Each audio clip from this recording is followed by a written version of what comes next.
What's up? Welcome to a new episode of Movie Schmovie. This is episode number 466. My name is Steve. I'm one of the co-hosts of the show, and as always, I'm joined by Ron. Now 12,026.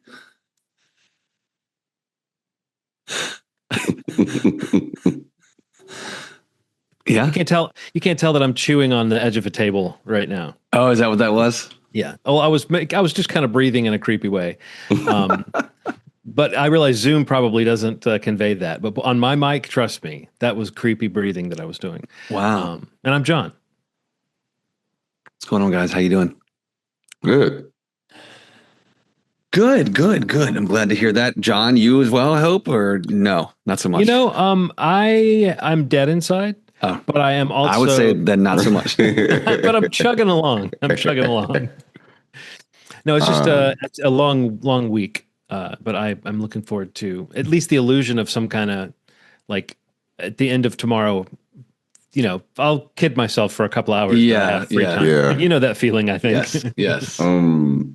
You know, I'm so used to like functioning in chaos. I'm dealing with a shutdown. I'm one of few people at work. Right. So that's a little crazy. My mom's been furloughed and a bunch of my friends and yeah, Nikki's furloughed. IT will guarantee you a job. I used to hear that when I was it's a very strange thing. Like it's a nurse. It's the nurse of computers. That's what somebody said to me before. And I was like, I don't understand that. And then this stuff's been happening with the massive layoffs and this. And I've kind of learned that it is in some ways that, but I feel really awful for what's happening with the state of affairs. I don't want to take any sides in any of it because it's really weird and frustrating. Sure. But I hope it gets resolved, and I hope that there's money towards the healthcare situation because people need it. I don't know. Yeah.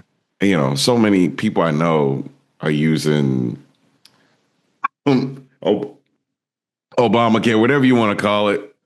But yeah, it's a strange situation. Yeah, that's it. Do you think if Obama had just called it Trump Care, like back then when he would have called it the greatest, it would have solved all our problems? Yeah, the greatest plan. Yeah.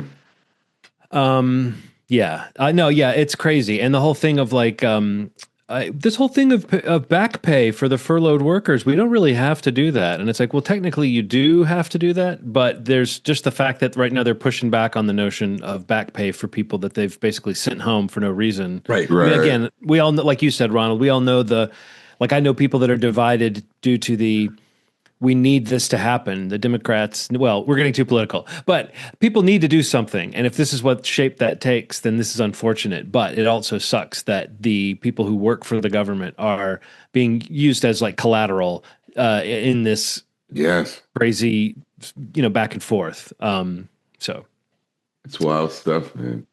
Yeah, it's always good I think it's always great to start with some really light banter and something that anybody that listens can enjoy. Yeah, it's strange stuff, but let's move on to something uplifting, like Steve's. I was gonna say, pick. It doesn't get much more brighter on this side. So we're gonna go into the required viewing, and then after that, we'll talk about some other stuff that some of us have seen in some combination. I'm excited to talk about Gabby's Dollhouse and the Taylor Swift movie or album release party. I know, John, you saw a couple new releases, one better after another, and what else you said? Play Dirty on Amazon. Yeah. And Ronald, I'm sure you've got something in your pocket you'll throw out here at some point that you saw. I have some physical media. I mean, that's perfect. Well, then we're going to get physical, clearly. Cool. So let's start with the required viewing. Yeah, this was my pick this week. This was this was Bring Her Back, which is the new film, or the newest rather, from the Philippine brothers who did Talk to Me. Talk to Me. Talk to Me. Talk to her. Talk to me. Bring her back. Talk to me. Yes. Got it. Second guessing myself here. starring Sally Hawkins. This is one that just completely got away from me in the summer. Never got to check it out. Keeps circling around, especially now, time of year. It's popping up on lists of like, and also just how great horror has done this year in general at the box office. It's just a reminder of one that I just got away from me and I wanted to check out. I really liked Talk to Me a lot. And yeah, I didn't want to miss this one. So I had a chance to get us all to watch it. I know, John, you'd already briefly talked about it on the show in the past, but wanted us all to check it out together. Ronald, you hadn't seen it, right? No. Okay. Again, if you didn't watch it with us, the log line is: a brother and sister uncover a terrifying ritual at the secluded home of their new foster mother played by Sally Hawkins. So I guess, John, I mean, you talked about it a little bit before. Do you want to kind of remind us, since you had seen it, kind of where you were at on it, and then I guess Ronald and I can jump in. I think what I had said before was that it was really kind of gross, and if you liked the way that Talk to Me kind of really went for it I mean, I guess you can call it body horror when it's like injury to a body or injury to a face, but like, I don't know if that's quite the same thing, but like that form of body horror where you're seeing somebody's face get ruined or their teeth get knocked out or whatever, which is always very effective. I feel like this movie kind of ratchets up anything you may have expected in that sense. And that what I'd said was basically that I could see people getting a big kick out of it, but I could also see it being not for everyone just because of how extreme it is and kind of how unpleasant it is overall as an experience. But it's I remember also saying it was very well done. And is it Sally Hawkins? Is that her name? Yeah. Yeah. Sally Hawkins is always good. And in this, she's really kind of taking all of those kind of quirky qualities that she sometimes brings to her characters and turning them. I mean, that's that thing that I talk about all the time of watching someone kind of take what makes them interesting as an actor and turning it into something creepy or something unsettling. And she goes from being this kind of quirky, off the beaten path person to this truly dangerous and scary person. In the, and it's kind of a riveting performance. And yeah, the all the horror around the little boy Oliver and kind of what happens to and with him is just the imagery of that didn't really leave my mind. And so when I rewatched it for this, it was just like, oh yeah, I mean, it kind of like the storyline and the plot kind of came back to me. I had forgotten some of the specifics, but just the unusual rhythms of it, like I think that like you might start off thinking it's going to go a certain way or thinking that certain characters are going to become certain things that they don't. And, and I do think that act of surprise the movie has that in its favor of kind of keeping you guessing as to who's going to be even part of the end game of the story. But yeah, I actually went back and listened to the episode where I had commented on it before, and I was like, yeah, pretty much.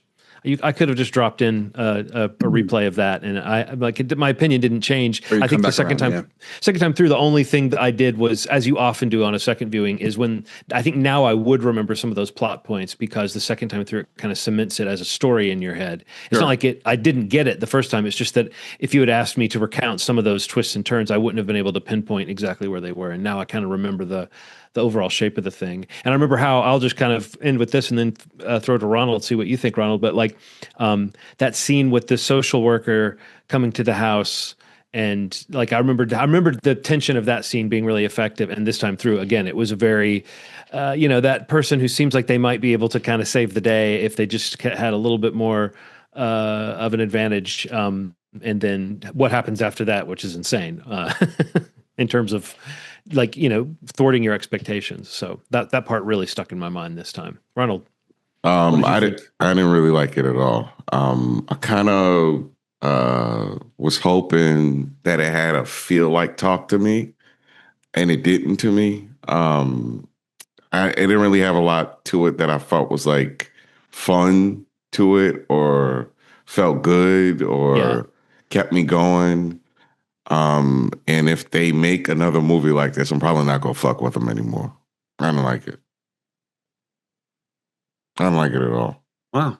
Yeah. I definitely was on the other end of the spectrum. I mean, like, it's definitely not Talk to Me. It doesn't play like that film. I mean, it still goes for it like that film did in certain parts, but that's definitely a more kind of fast moving, kind of more exciting type of, I guess, their brand of horror.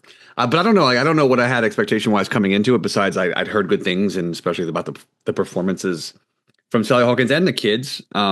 Kids were amazing. Yeah, I mean, great performances all around, I think, in general. But yeah, I think the big thing for me, I think the filmmaking is still really impressive. I mean, and not to say anything against this at all, but like to think that, they're kind of like one of the poster children for like this YouTube content creators, influencers, whatever they're deemed, from a starting point to have these two, I think, really good films under their belts is really impressive. And there's other people out there, like later this month, Chris Stuckman's film is going to be coming out, Shelby Oaks, which is like, he's a big YouTube film critic, or reviewer rather. I don't know what the proper label is, but he's got a movie coming out. But I mean, that's all I kept thinking about watching this again, was just like how much I enjoyed Talk to Me. I did really enjoy this one as well. It's definitely a different movie entirely. It's super bleak, super dark, sad even. Well, actually not even, very sad. But I don't know, just the takeaway is just the performances and the production value. I think there's just like a lot of really good looking sequences and scenes in the movie. And honestly, like something I was thinking about was like, I really liked the balance between, I guess, exposition, well, I don't want to like spoil anything for anybody who hasn't watched it.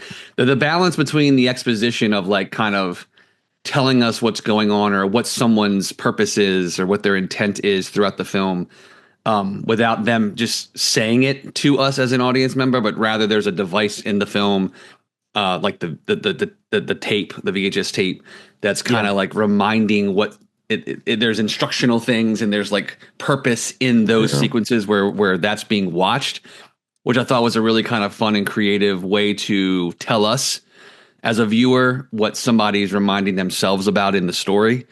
But I don't know, that was really cool, I thought. And yeah, to be clear, I could probably definitely get, Ronald, your feeling about it.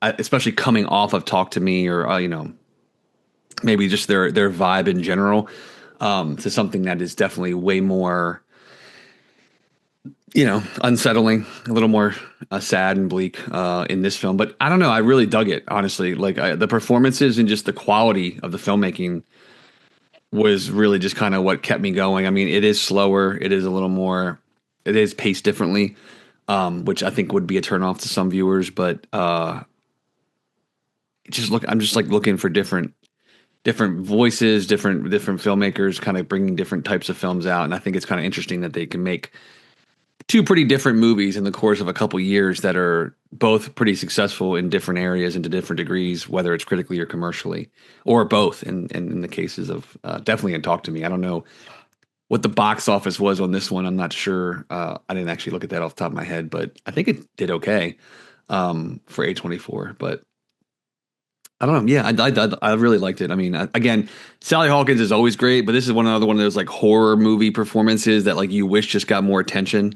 That just, I think, doesn't, because it's a horror film. Everybody, reviews I was reading was talking about like Toni Collette and Hereditary, like it's kind of in that vein or in that conversation, which is a bummer, always a bummer. But she's great in this movie. She's amazing in it. So yeah, that's where I'm at on it.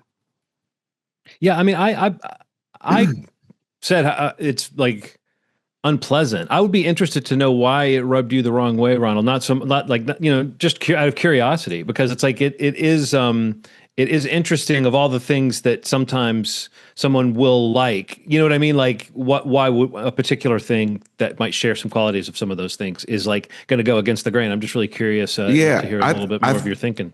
I think horror films that I like tend to have some like fun element to it.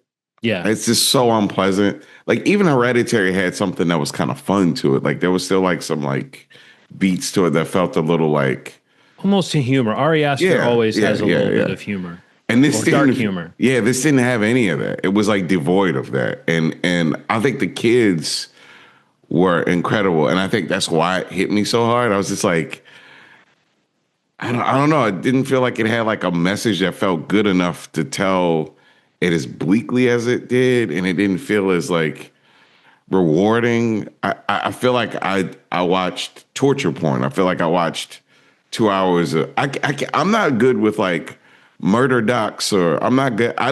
Murder as a concept is really heavy to me, so it has to make sense. It has to be like it has to fit in a way that like feels like it's justified in this space. Mm-hmm. And I mean, what it tackles is a really heavy, really interesting thing. Oh, but I mean, like, it's so sad and so dark at the same time. Yeah. You're right. There's almost no opportunity for lightness in this. Even when the characters are happy, you can't be happy about it, you know? Yeah. And the happiness is like, the happiness for one of the characters is like isolating somebody in a way that's just so fucking bleak that it just, so like Or getting a bunch of kids drunk. Yeah. And what I think is really cool about them and what Steve was getting at is like the voice that they have is so kind of unrelenting. Even, Talk to Me and this, they really commit to this. Like, it's not like, this isn't like Conjuring 3 where like it doesn't lean into the darkness enough. Like this is in the muck. It is in a space that if you aren't like comfortable with this sort of thing in a horror film or this in a drama or this in a murder doc or this, my mind was like, I was like, get me out of this. You know what it felt like? One time I had an edible and I couldn't get out of the edible. I was like, I need to get out of this. And I was like, and I felt like that for the movie. And I was like, stop, I have to, like, I don't know. I think it's just like maybe my temperament. It's just like, man, I love crazy shit. And I realize that like maybe there's some shit that I'm just not good at accepting in a movie. And this might be one of those things. It was like I don't know, something about it just didn't feel good to me. Like, it's like, Talk to Me was fucking dark. Like, it was really weird and strange and got dark, but this is a different level of dark. This is a different level of like loss in that space. It's like, and it's funny because I was going to suggest in probably the next couple weeks, I'm going to suggest something that supposedly is like, gets in the muck, but also has some humor to it. I don't know if it's going to be good, but my pick will probably be something that gets in the muck like this, but maybe has a little more like whimsy to it. and I think that's what I was kind of looking for in it. And that's not my fault. That's my fault. Honestly, it's like playing with toys and being like, hey, John, you move your action figure like this, and Steve, you move your action figure like me telling the movie what to be is fucking. No, but I know what you see. I mean, the reason I asked is because I was like, it's interesting to hear you have such a definitive, like, no, I didn't like it. And like, I knew you would have some interesting things to say about it. Like, because I do think genre wise like that, it's a very narrowly defined thing that can make something like, oh, that's my jam, or something where you're just like, like, no, I didn't enjoy that to the point where I didn't enjoy that. Not where it was trying to make me feel that. It's like, there's a difference between saying, I mean, again, especially with horror, between saying like, oh, that was really bold, and going like, and I'm sure we all have this line, why am I watching this? Like, this is just nastiness. This is just meanness or sadness or whatever it is. And I think anytime I'm seeing something like that, it can make me feel like kind of desolate inside. And like when that, I sensed that when you said, no, man, not for me. It's like, I won't be wanting to watch that one again, No. But and I collect A24 stuff, just to let you know. Like, I'll probably at some point, this is just a real thing. At some point, I want to get all these things on 4K or Blu-ray. There'll probably be a point where this movie will be present just for archival sake. And the plastic will not be opened. It will be there. This is one where you didn't where Gang didn't come through for you. You didn't. Yeah, Gang. Gang. How could you? Yeah.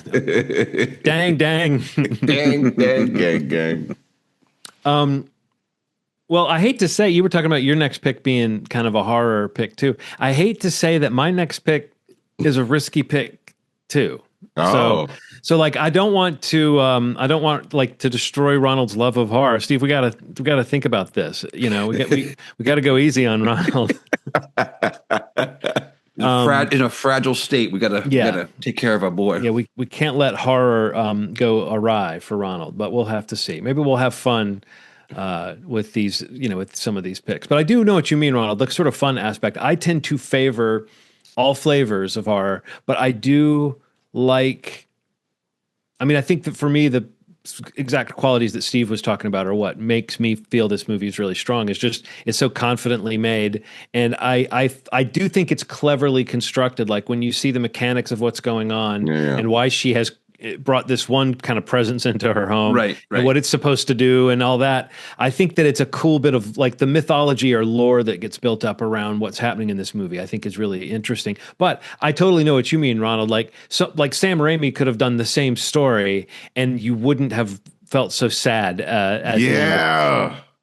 And it would be a similar kind of thing though, of like the twists and turns of what's going on. I like that visual of where we end up with her is just so haunting to me. That it's like, I think the movie really works, but it's like I find that interesting with horror where sometimes I'm like, man, this is so effective and great and I love it. And then I step back and I'm like, man, this is just some dark shit. And I'm going like, I like that movie. Do you know what I mean? Like sometimes it makes me wonder, like, what is it about that is one of my favorite things movies can do is like push me to that level of extreme emotion, because I'm not always in for those movies that are just torturing you. I don't like torture porn or even artful movies that linger on, like, what's that movie where the woman, Martyrs, stuff like that, where it's just like, I mean, it's like, I admire the craft of something like that, but I don't like to watch it.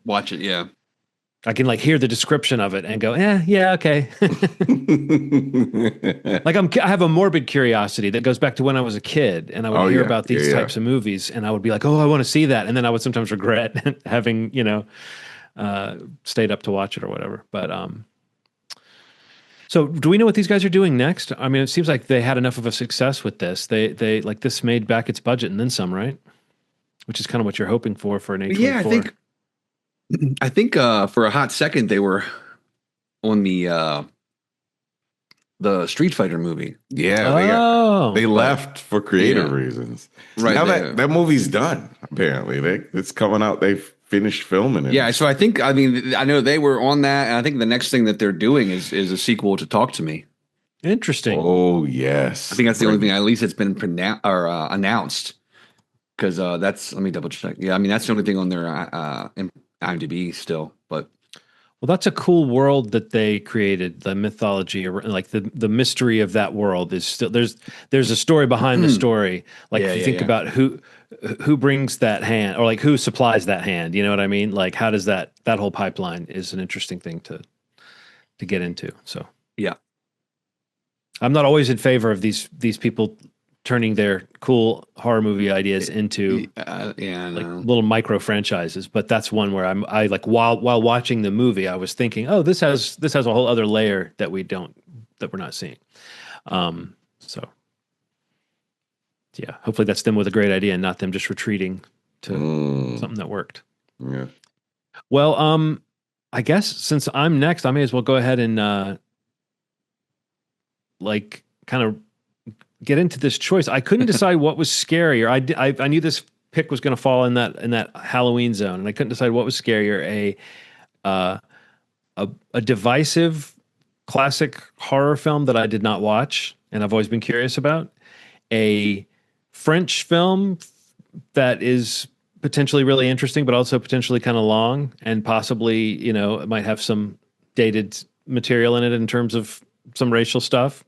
Or a comedy from the 80s that was influential but might not have aged very well, or a kids movie that is like has some unintentionally creepy or maybe intentionally creepy things in them, but that it would be fun to revisit. I couldn't decide between those four things, but I decided since this is that October zone, I would go with the divisive horror, like the genre pick. So I'm going into the horror genre for this pick, but it's also, it was attractive to me because this one's been on that list I refer to sometimes. It's been on that list for a long time. And I was like, if we're not going to get to it this Halloween, I don't know that it will ever get to it. So this is a movie that, however, it does not have a reputation for being very good.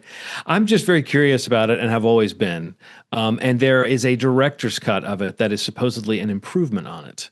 So what I'm going to force everybody to watch here, and if you're listening, you are forced to watch the director's cut of Clive Barker's NightBreed.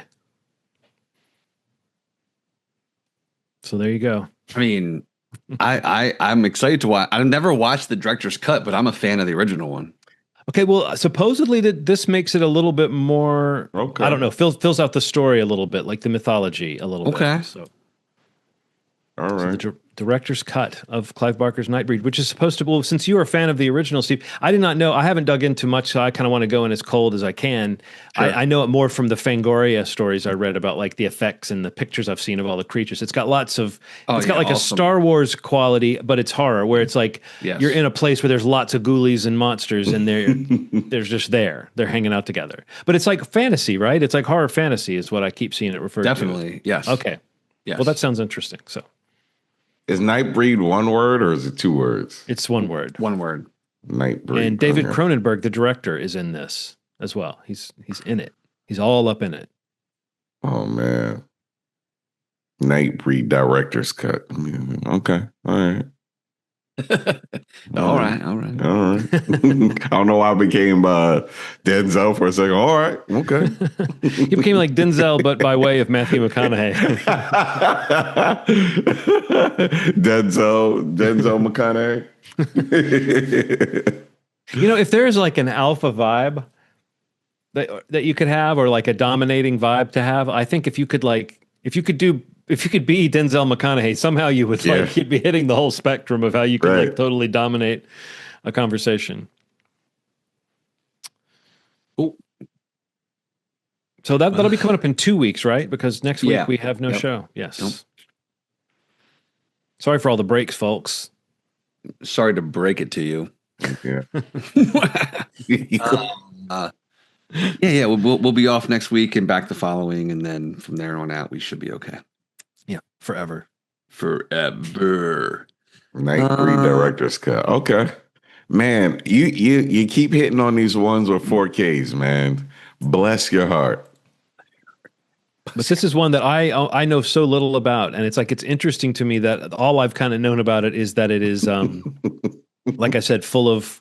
And every time I see a picture, like there's a couple of really cool looking designs I've seen from it. But the one guy who I think might be the main bad guy, with like buttons for eyes or something.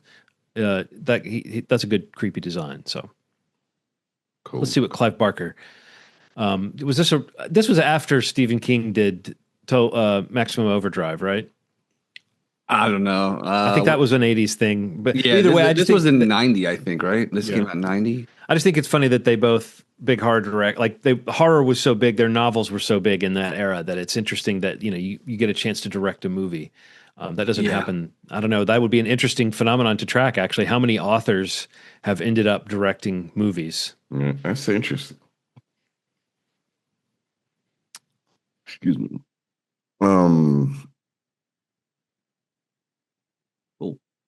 Just reading about the director's cut. So moving on to other stuff here. I want to mention two things quickly again. You have to. I got to know. I got to know about Gabby's Dollhouse, Steve. I got to just get it out here, guys. Big fans of Gabby's Dollhouse and the Ritter household. So that's a show. See, this is an interesting thing for me because it's like, as a former parent of a young child, I don't like. There's a whole decade or so, maybe 7 or 8 years though, of like kids shows that I have no frame of reference for. So you'll have to tell me, Gabby's Dollhouse, it's one you like. Yes. It's a Netflix series. I think it may be streaming out other places now. I don't know. It's weird. It's Netflix, but it's a Universal property. So it's a Universal movie. I don't know. But I guess production, I think they sold it to Netflix. But Yeah, so my daughter watched it all the time, had the toys and super into it. My sons watched it as well with her, but when we were on vacation, it came out and we had a rainy day, so we went and saw it in theater. And it's a great little kids movie, man. Like it's such a positive show and a positive message and talk, family and friends and I don't know, I just feel like inclusiveness and just like there's all these fun characters in this fun imaginary world that this girl basically can shrink herself down into like a play-sized figure to actually live and play and interact with her with the characters that live inside of Gabby's Dollhouse, the title here. But this story is very simple. Actually, I didn't even know that Kristen Wiig was in the movie until we were, I think, watching it. Maybe I saw a trailer with it and forgot about it. But she's the, I guess, the villain of the film. But yeah, I don't know if your kids like Gabby's Dollhouse, there's like whether it's in theaters or at home when it eventually comes home, it definitely is worth checking out. They've had little like longer episodes or mini movies or whatever it's categorized as, but this is like a legit hour and 40-minute kids movie, between a mix of live action and animation CG stuff that is really bright and fun and again positive. That's just the thing, is like positivity around the entire movie. So we all really liked it. The kids loved it. Aaron and I liked it. My mom, who had I don't think ever watched it, was with us, and she thought it was great. So yeah, I would definitely recommend Gabby's Dollhouse. This is my recommend right here. Is Gabby's Dollhouse. Again, being a Universal thing, but this episode comes out, it may be on digital the following week if you can't make it to the theaters and want to check it out. But usually their titles come out in I think 17 days from the theatrical release date. And then the other movie I wanted to mention was, I don't even know what the proper term of it was, but the Taylor Swift, The Life of a Showgirl, her new album. They had like a release party in theaters, that the same way she partnered with AMC to put out the Eras tour, video film, concert film. So they did the same thing for this launch of her newest album, where they had like through last weekend, Friday through the Sunday, the 3rd through the 5th of the weekend of release of the new album. It's basically like an hour and a half ish, somewhere in that ballpark, of a waste of time. You hear that gasp in the background? That's my wife. I gotta say, like, I love Taylor Swift. I'll say I listen to everything she puts out. I was sad I didn't make it to the Eras tour, but my wife was able to go. So I was happy about that. But basically, like, this experience, like my wife loved it, my daughter loved it, my kids were into it, my mom actually even liked it. But for me, I'm in this like phase right now where I've noticed, like, and I'm not alone, that like all of the different ways that like she releases these variants of albums and these theatrical things to come and see the movie. It basically, the whole thing was like a music video, these little vignettes of behind the scenes of that music video, and then lyric videos of the entire track of the album. So every song had like just like that static looking, like, Spotify generated or whatever, where it just loops the same video or loops the same images and it's got lyrics. It's cool to have this communal thing where like fans can come together and listen to it together for the first time in a setting together, and like clearly people were enjoying it, and I did too. Like, it was cool to see my kids into it, and Aaron, and waste of time. Maybe I overshot that, but I just feel like in general I don't love I don't love what the product was. Like this theater thing where you buy a movie ticket.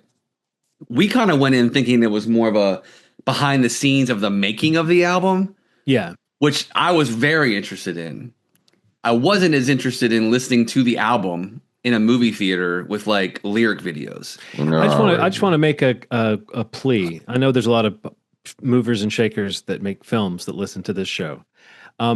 Guys, we want more shop talk in music docs. We want more behind the scenes. We want them talking about writing songs and recording songs, and we want more process access to that stuff. Like it's always interesting, even if I don't find the person particularly interesting or their music particularly interesting. I'll usually find it interesting to see people working out a track or working out. Yeah, the something. process is always interesting. Like Right. whether So or not I'm almost product. surprised she didn't do that, because that feels like a no-brainer for her, even if it would be a marketed version of that, because it's all very like, she's very savvy about that stuff. Yes.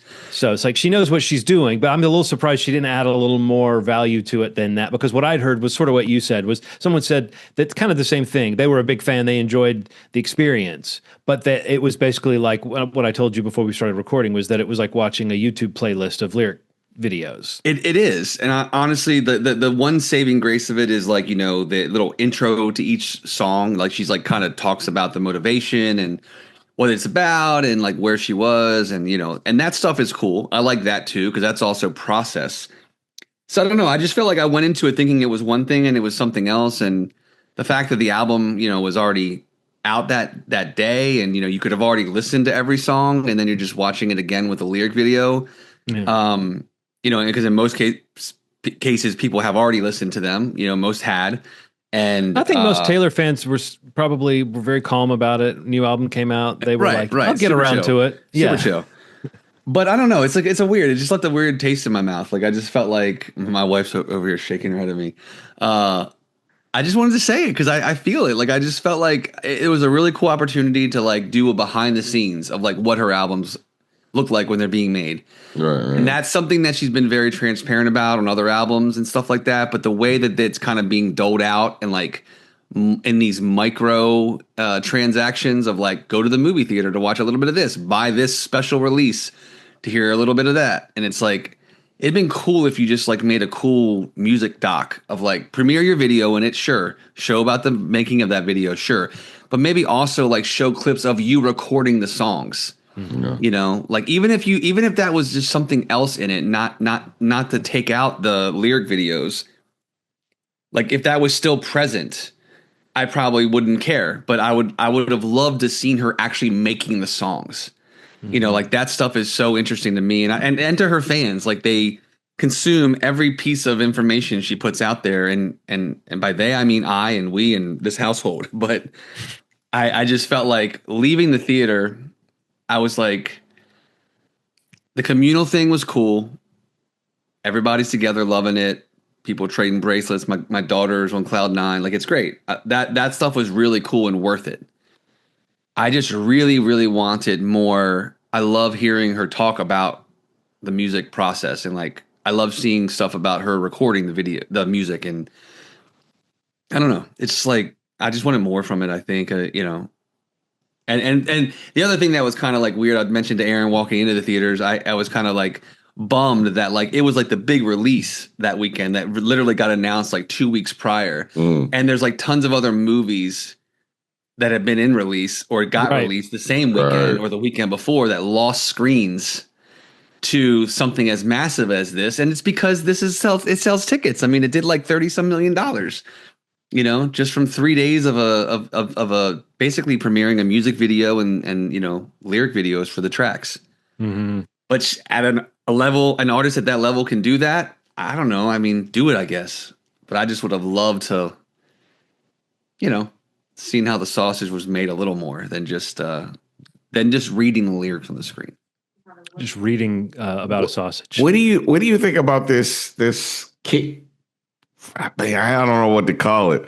This sort of analysis of Taylor Swift's new album, and like she hasn't grown up stuff. Like, I mean, I've been hearing this. There's been these. This is them. This is them saying it's not me. These white women dissertations. But just note that Ronald said it on this podcast. Yeah, if anybody wants to come for someone, come for Ronald.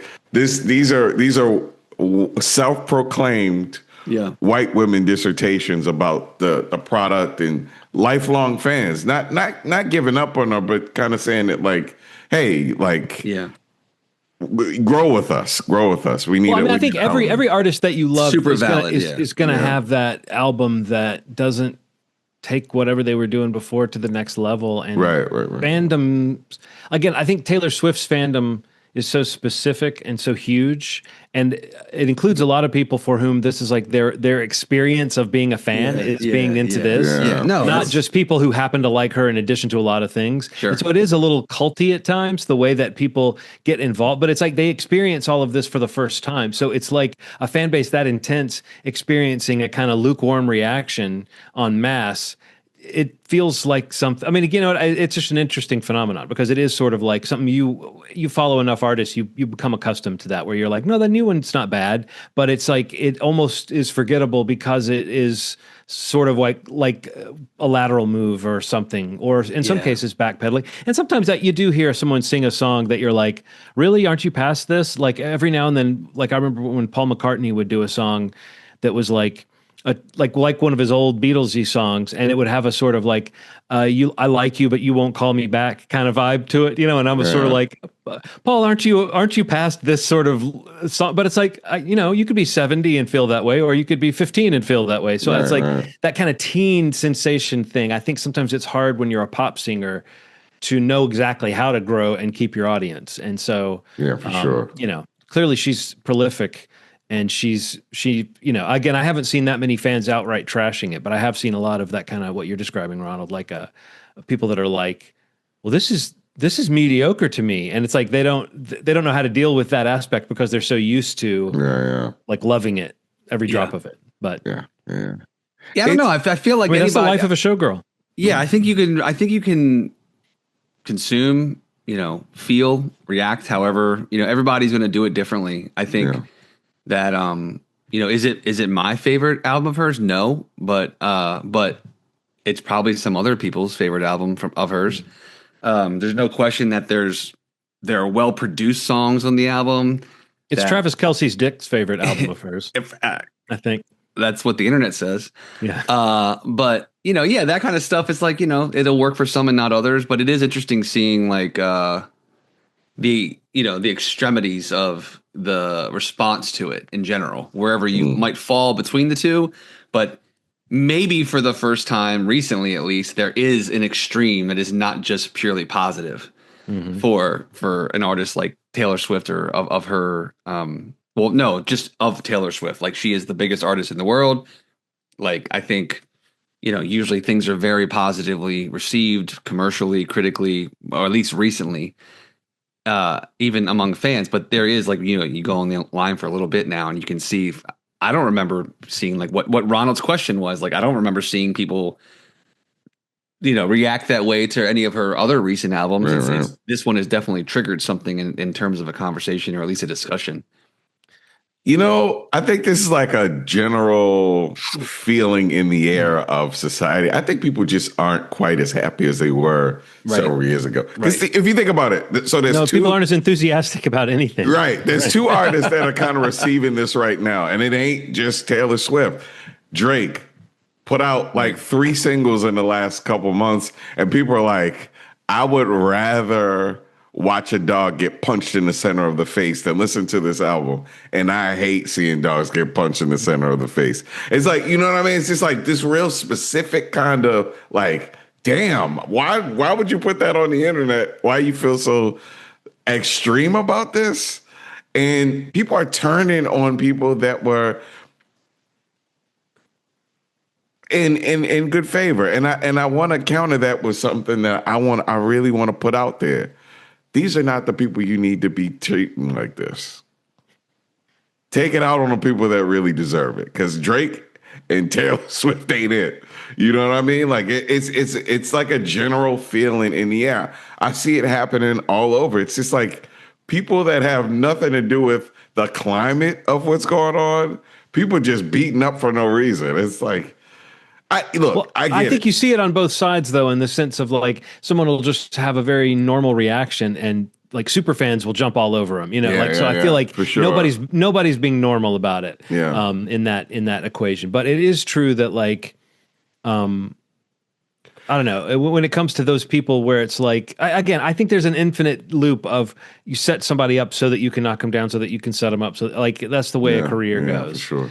And I remember there have been albums of hers that people were like, this isn't my favorite, but this is the first one that I've seen this many people going like, like as though they're questioning their religion, like it's just an interesting thing. Right. But I have a feeling she'll survive. Oh yeah, man. Well, I mean, yeah, you can't deny it. I mean, she's a genius in terms of marketing and her brand and I mean, and honestly, just her music, her art, like she's like doing it like no other. And Yeah. I've been a fan for a long time and I will continue to be a fan.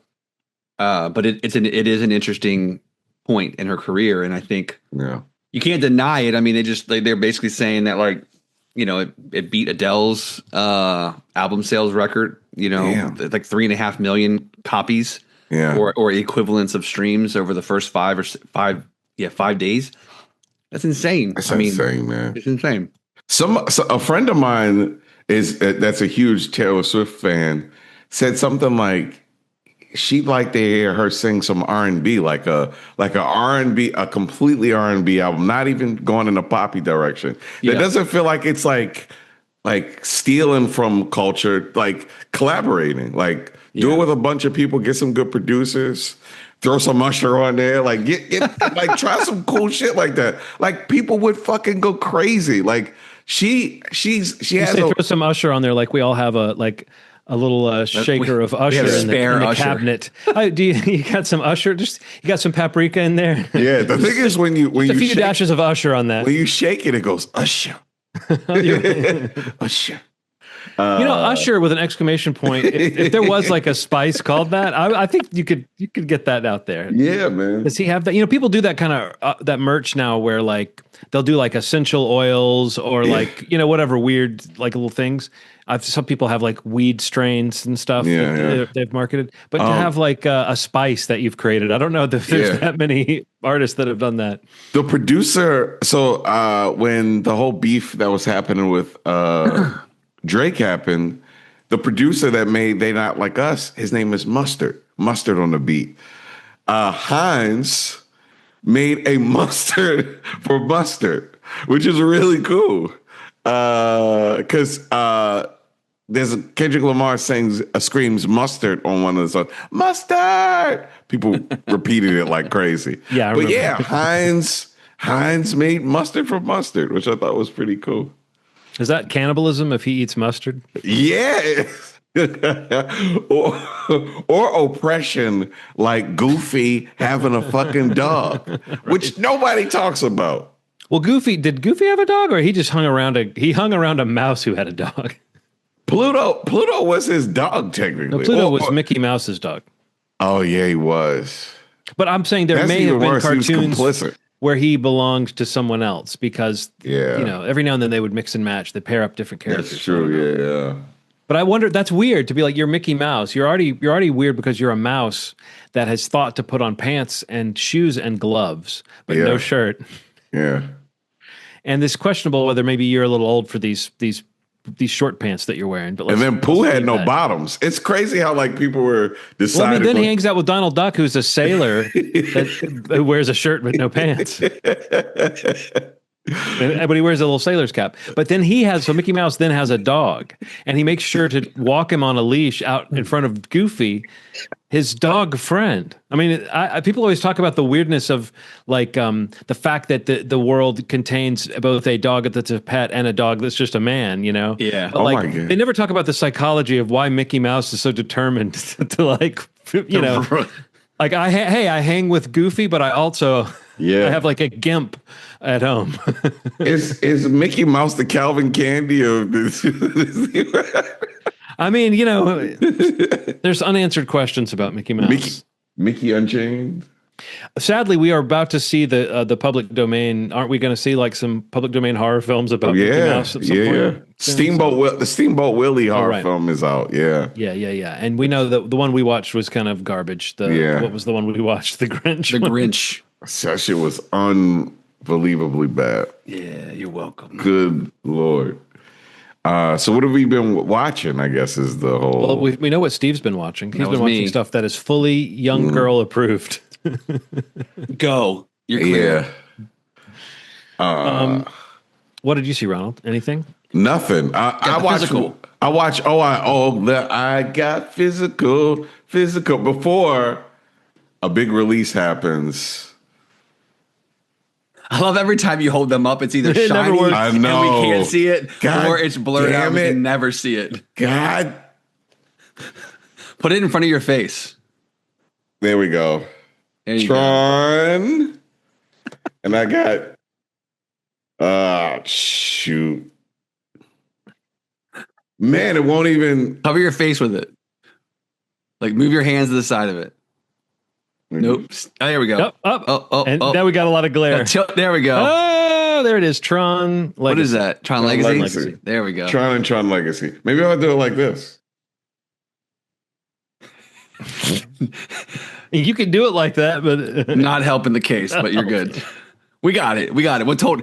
Some people aren't even watching. We're just telling them. Yeah. It's not visual to us. Tron and Tron Legacy, 4Ks. So for the people that don't like physical, digital copies of this have been converted to 4K, and an Atmos track has been added to those digital copies. So if you got a sound bar, baby, you got you got a speaker set up, baby, this is going to be a big improvement. You got a lot of thud. And look, I watched a little bit of Tron last night, and the sound and visuals are insane. It looks so good. I don't know what the hell they put this thing through this paces, upscaled it, made it look beautiful, has Dolby Vision. This thing looks beautiful. And I'm very excited about Legacy. Haven't turned that on yet, but I've heard incredible things about it. But yeah, I had to get these. They're two that I just felt like needed to be in the library, even if, and I suggest you guys watch it. I mean, a lot of people think that Tron Legacy is schlop. Look, I'm not here to judge that. It's a very fun movie. If you wouldn't you say about it the same thing? Because people are being pretty nasty about Tron Ares as well. But what they say about it is the same thing that I would say about Tron Legacy, which is it looks cool and the soundtrack is great. Yeah. So it's like you can enjoy those aspects in your home system there. You can enjoy those aspects. Yeah. You know what I mean? Like, so if you're looking for something deep out of Tron, look, go somewhere else. Watch Terminator or something. If you're looking for that, or Matrix. If you Tron is the story of personified computer programs running around inside a computer world. Yeah. So if that concept, if you could deal with that concept, then maybe you can enjoy the cool visuals and the cool music. Jeff Bridges, technically, if you watch that movie, the first one, he technically told one of his friends that he worked with that he slept with the woman that he worked with. And the guy found out through this conversation. That movie's crazy. It's a little more subtlety, subtle craziness, misogyny in that I thought. But that's how time works. That's how time. That's how. That's how time works. That is how time works. Yeah. People were making crazy shit back then. The space-time misogyny continuum. Space-time misogyny continuum. Yeah. It's just a crazy time. Like the things that people were getting away with in even Disney movies, nuts. He kind of was like, in this conversation, he was talking to his coworker. He's like, she's still like hot toddies after sex. It's like that kind of conversation. He's like, what? Jeff Bridges. But yeah, good, cool movie. Beautiful. Tron Legacy. Very confusing, but beautiful. I will get physical as well, just briefly, because I always like to throw in a book or something when Ronald gets physical. And there have been many weeks that have gone by where I've had books at the ready, and then you haven't gotten physical, and those books passed out of my stack.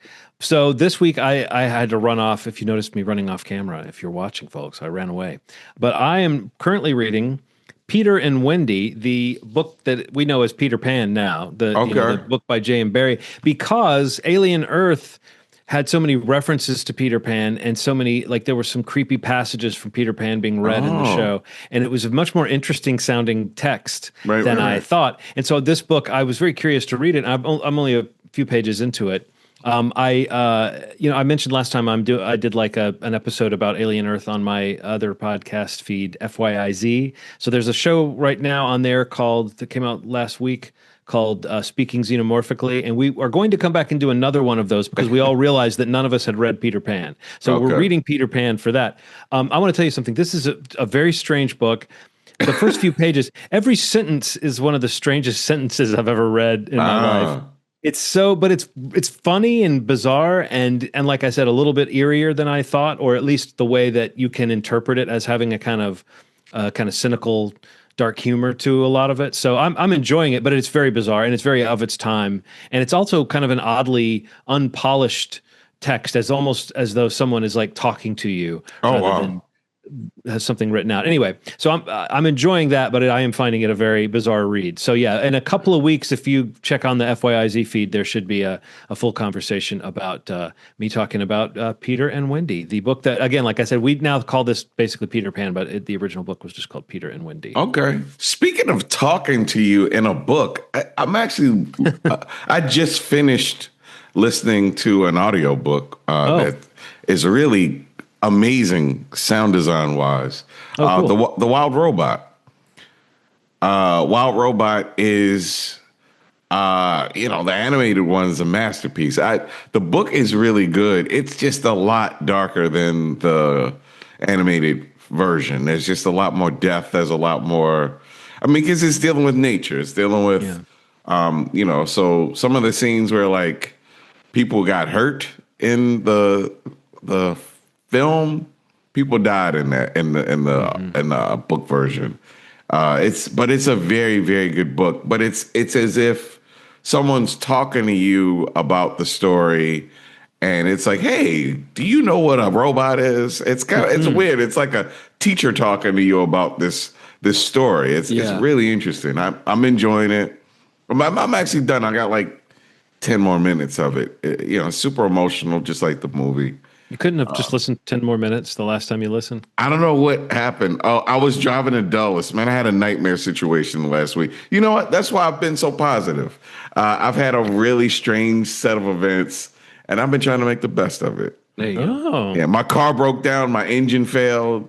And warranty's done. But Hyundai said they'll cover 85% of it. I got a rental. Check engine light came on as soon as I left the lot. What the fuck? I went to go return it, and 20 people were waiting for cars. They said the wait was 5 hours. And the closest place to get the car was, you guessed it, Dulles, to replace it. So I drove to Dulles real late with 4 shots of espresso in my body and no food. And I go get the car, and I come back home, and I'm like, all right, at least I got a car. It's good outlook. Got to look on the bright and side. 4 shots of espresso. Okay, yes. I have a thing. We may have talked about this on the show before because I feel like it's related to different topics that could have come up. But I love it, but I also sort of hate it when I realize that I was like, say you get up and you're like, you know what? I hope that today I finish working on this project. Right. And then on your way to set up that project, you drop your phone in some paint or something. And you're like, oh shit, now I don't have a phone. And you're like, I don't even know if I can replace this phone today. And then you run around and then you replace that phone. And so at the end of the day, you're like, man, I did it. I replaced my phone. And then you have a flickering memory of the day you thought you might have if something didn't go wrong. Do you know what I'm talking about? Yeah. Like when you're like, oh, I'm so happy to have a car. And you're like a day ago, I wasn't even thinking about that. Like, or 2 days or whatever. It's like you were just taking it for granted that your car was going to work. And now you're like, whew, I've got a car that works. Yeah. And but in a weird way, it does kind of take your mind off. Like it's a little bit like that thing of if you want to get rid of your headache, wear shoes that are too tight, and then you'll be thinking about that instead. But it's like it's a weird thing when the goalposts move of like what's a successful day. Yeah. So that you can just go, you can be like, oh, cool, they got that, whatever that snake that bit me when I was getting ready to do something. I'm back from the hospital and everything's okay, and you'll be like, thank God. And it's like, but it would have been much better if I could have had that other day where my standards were higher. I don't know. I just always find that to be an interesting thing when it's like you're glad to be back at some status quo that you were taking for granted 5 minutes ago. All of my friends have been looking at me whenever I tell these stories, and they're like, are you good? And I'm like, I'm good. They're like, all right. Like they don't believe you. Yeah, I'm actually really good. I'm like, oh, real life. Like I'm pretty that's good. just what someone who wasn't really good would say. Yeah, everything going on, I'm pretty good. Like I'm getting the house repaired, life's changing. I'm like, the fuck am I gonna do? I could be really sad about it all, you know? Otherwise, yeah. Yeah, I feel pretty good about it. Pretty good. That's good. Yeah, man. Happiness can be self-made. Yes, it is, man. It is. So my plan is to go see Tron Ares in 4DX 3D tomorrow, and that is going to be a lot. Is that 7D total? Or? What's the math on those Ds? Or do you multiply? Is it 12? It'd be funny if they do the math on the ticket. It's like Tron Ares is like 4DX plus. They just get to charge you 12 times the amount of money. Your total is $500 per ticket. Yeah, like it's once you the tariffs on those Ds. Yeah, that's what it is. The tariffs, all those Ds, and then when that's to say nothing of the Ks that are going to be involved if you ever try to play that thing at home. Yeah, the tariffs. So yeah, we just got physical. So I guess I'll mention this feels like a show already, but I'll mention that I saw one battle after another. But you guys haven't seen it. Neither of you have seen it. No, I haven't seen it yet. You want to ask me any questions about it? I think this feels like a movie that we could do a full segment on once all three of us have seen it. Are you going to see it, Steve? Oh, absolutely, yeah. Ronald, you going to see it? Yes. Okay, so this feels like a conversation rather than say, me did you like it? I really enjoyed it. I really feel like it's it does feel like Paul Thomas Anderson in a slightly different mode, a little bit more. I've heard that. It's a little bit more of like an action mode. His movies have always been funny, and even the ones that aren't like as obviously funny, if you know what to look for in them, you see like even a movie like Phantom Thread that can feel very dry has a sort of like I feel like I've used the phrase dark humor 19 times in this episode, but like has a very dark humor to it. This feels very crowd pleasing in a way compared to like I did not see Licorice Pizza. And I know there was some racial stuff people were saying about that. Like some of the humor in that was a little bit offensive to Asian people. And I didn't see it for that reason, but I remember those stories. And I would say that there is an interesting subject to have or a topic to discuss about this film as well, how it deals with race. Like does Paul Thomas Anderson kind of overstep or insert himself into a position where he can comment and do certain things? I really would be interested to hear what other people think of this movie. But I think this movie, it's just, you're watching a movie that's incredibly well made. He's one of those guys that is a great filmmaker. Like at his best, he can be truly engrossing and crowd pleasing in a way and like cinematic and everything. And there's moments in this movie that are just engrossing as hell, and like Sean Penn is as great as you've heard. Wow. Leonardo DiCaprio is I would say he's really great in it, but when you look at like Sean Penn kind of maybe is the MVP in terms of just doing something that kind of, I don't know, the whole movie kind of exists. Like his character is kind of one of the most important ones in the movie in terms of like his arc and what he does. Yeah. And then is it Chase Infinity? Is that the young? Yeah. She's incredible. Like, so she's so good. And Sean Penn is so good that you almost like Leonardo DiCaprio being great it doesn't feel as transformative as maybe it would, but he's fantastic in it. And then you may have heard Benicio del Toro is amazing in this as well. So, I mean, great acting. And is it Tiana Taylor? I think is the name of the other. Oh, Tiana Taylor. Tiana Taylor. Yeah. Like I had not seen her before that I can think of, but she is amazing in her. She, in the parts of the movie that she's in too. So, and then there's a few other names that you would recognize. I think that the one thing I've heard people say that I don't think is quite true is I've heard people say it doesn't even feel like it's 2 hours and 40 minutes long.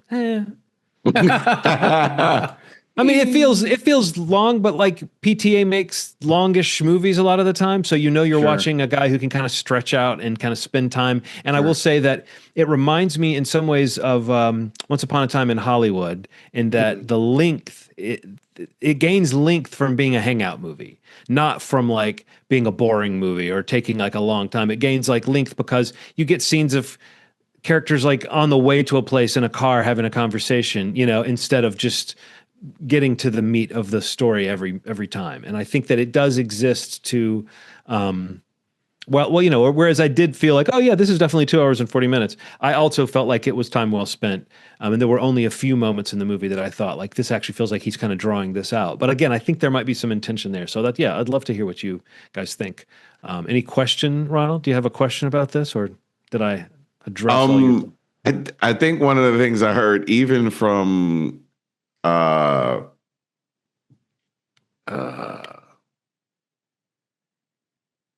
people that were not minorities, that it was really interesting that he went from not really using Black people very often in movies to having quite a few people casted, and that it was used. These people were used in ways that didn't feel like token characters. Like, did you notice that? Did you? I mean, so like much so they were just. Yes, I mean, but so much so that you would say to yourself like, Teyana Taylor's character is allowed to be really complicated and maybe not even sympathetic. And I think that's one of those things that sometimes you hear people say you've got to have if you're going to have full representation. You got to have the freedom to play characters that are not always the paragons or whatever. Right. I've heard some criticism of that character and the way it's handled, but it's an electric character and it's like a great performance. So I think there's just there's a little bit like it feels like he knows he's kind of doing something. But this movie, yes, Ronald, definitely you will feel that it kind of dives into, I guess you could say different characters than he usually focuses on, but that's not quite right. It's just more like, he's commenting on something. I mean, he's the father of biracial kids, and Leonardo DiCaprio's character is as well. And so the fact that we're focusing on him, I've heard people say, "Oh, it's centering a white man in a story about non-white characters." But I feel like Leo exists to kind of like he doesn't. You know how I'm not going to spoil anything really, but I will say that, how in Big Trouble in Little China, like Kurt Russell feels like he's the main character, but he's kind of not. He's kind of the sidekick. Yeah, for sure. Leo in this has a little bit of that vibe of like, it's a little bit like the dude in The Big Lebowski, where it's like, this guy is around for a lot of this stuff and he rises to the occasion, but it's not his story as much as it might be other characters' story. And I feel like that's a sly little thing that the movie does. You could make the argument, well, why do we need a white man at the center of a movie about these characters if we're going to do that? But I think there is something, maybe that, again, I'm not saying he's a total self-insert character, but I do think PTA is commenting on something that feels like, oh, I feel like I have the right to comment on it from this perspective, if that makes any sense. That makes sense. That makes a lot of sense. But yeah, movie if you like of the his year? movies, Movie of the year? I don't know. I it's definitely in the conversation. It's definitely one of the most interesting and memorable and well-made movies that I've seen this year. Oh, wow. That's good to hear. But it's like, it's interesting. It's like, you got to remember Sinners came out this year. You got to remember, even I'm going to put like some popcorn stuff like Superman or Thunderbolts or movies that I loved this year. There's a lot of movies that I could put in that one of the best of the year type conversation. So I'm going to see Sinners again when they re-release it in the theaters because I'm obsessed with that movie. Yeah. Well, that's a cool one to re-release, I think. I mean, I feel like that made me happy to think that it's like, okay, it's one of those that can like have that where people will say, I'll go see that again, like Star Wars or something like that, where it's like, oh, it's back in theaters. Well, I'll check it out again. Yeah. So. Hell yeah. Cool. Boopy boop boop. And you were going to mention the Shane Black movie too. Oh yeah. Okay. The Shane Black movie, Play Dirty, that's on Amazon.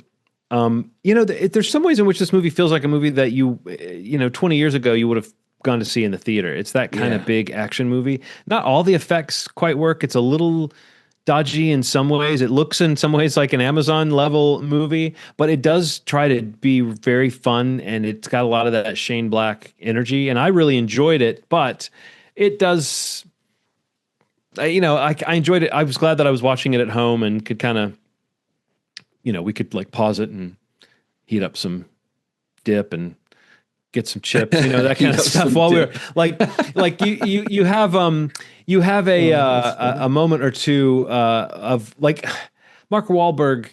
You wonder if there could have been another lead in this that would have carried off this character a little bit more electrically. Like in that beginning, I was actually thinking, oh, Mark Wahlberg's pretty good in this. I heard he was miscast. But like after that, he has more scenes where he's got to carry more emotion and stuff. And it does seem like he's good, but I mean, he's good when he's used just right, in my opinion. And I will say another thing. He's now at the age where you want to say it's okay if this character has gray hair. There's no reason that this character shouldn't have gray hair.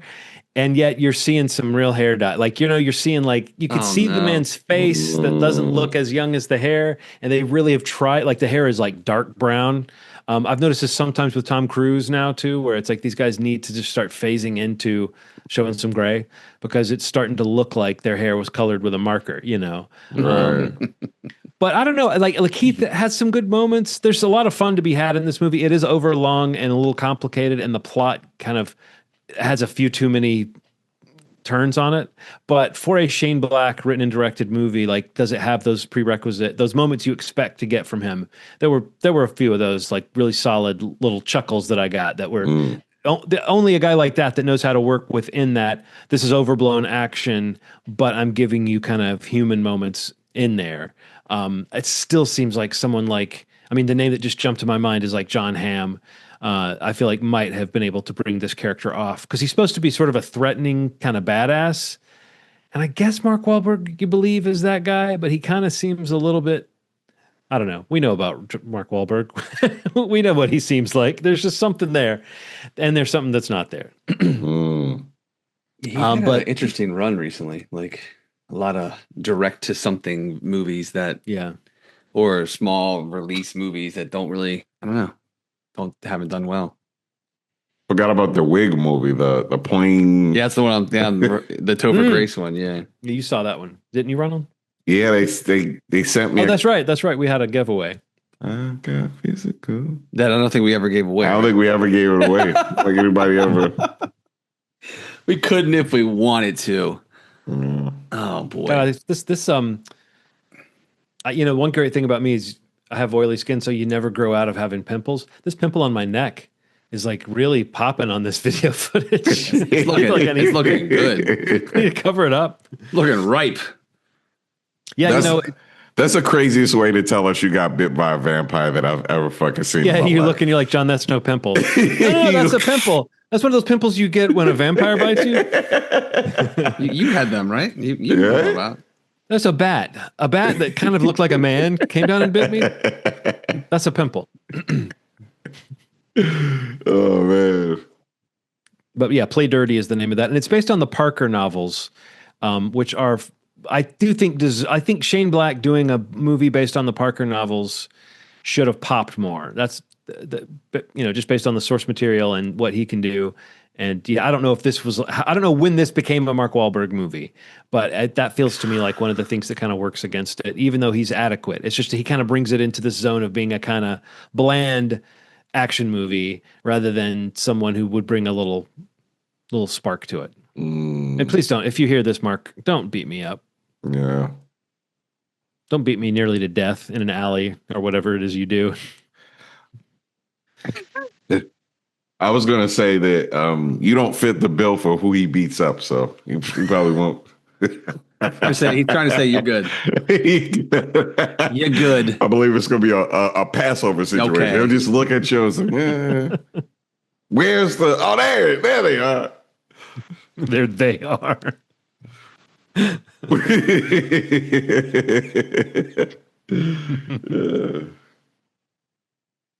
So that's a show. That is a show. Oh my God. What do you think is the biggest risk we've taken? Making jokes about Mark Wahlberg's super unfortunate hate crime past, getting political at the beginning, or maybe catching the ire of Taylor Swift fans in the middle. What do you think is our riskiest segment? I will be sure not to clip anything Taylor Swift. out of this. Unless you want the episode to go viral. I mean, unless you can edit it. Unless you want people to listen to the podcast. Maybe I will. You can edit it so that you don't know, like so that the clip is like, and then right. We'll find out what he thinks. It's like Taylor Swift is to be continued. It's like, yeah. On next week's episode. And then that night they died mysteriously. Maybe I could Rickroll people. Maybe I can like have me falling off the chair for that. Like right when you get into Taylor Swift, like anybody, Taylor. Blah, blah, blah, blah, blah. All right, cool. Movieshmovie.com is the website. You can go there to subscribe to the podcast. We have links all over the page to any of the platforms that you might be listening to your podcasts through.